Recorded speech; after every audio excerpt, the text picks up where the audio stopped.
Buying a home can be an incredibly complicated process and really daunting for the first-time homeowner. It helps to have a timeline so that you know what to do when. Now, the timeline I'm going to give you is ideal, and hopefully you'd have at least a year in advance to get started. If you don't, just do the best you can and try to do these things in order. The first thing you want to do about 1 year out is get your credit reports and get your credit scores. Your credit scores are incredibly important to the rates and terms that you'll get on your mortgage, and your scores are based on your credit reports. Errors in your credit reports can cause you to have to pay a lot more in interest on a loan.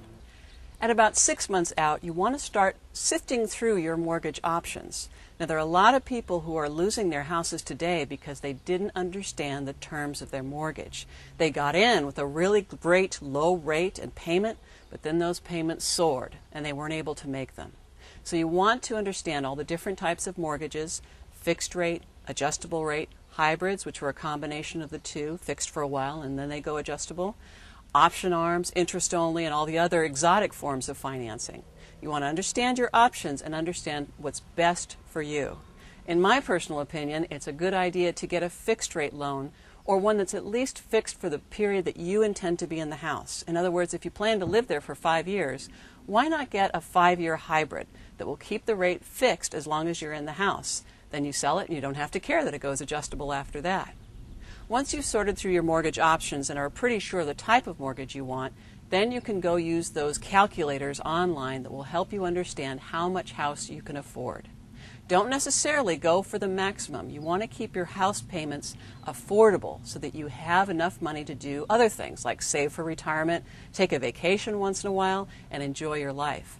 One guideline to think about is keeping your total housing costs, which means your mortgage, your utilities, your property taxes, and in your insurance, to 30% of your gross income.